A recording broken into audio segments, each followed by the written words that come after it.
অবশেষে খুঁজে পাওয়া গেল টঙ্গীতে ম্যানহোলে পড়ে যাওয়া মহিলার খোঁজ, তবে জীবিত নয়, মৃত।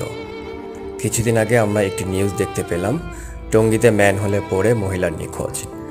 উদ্ধারকর্মীরা যথেষ্ট চেষ্টা করেছে উদ্ধার করার জন্য, কিন্তু কোনোভাবেই সম্ভব হয়নি। অবশেষে পাওয়া গেল মরদেহ। দূরের একটি বিলে তার মরদেহ উদ্ধার করা হয়।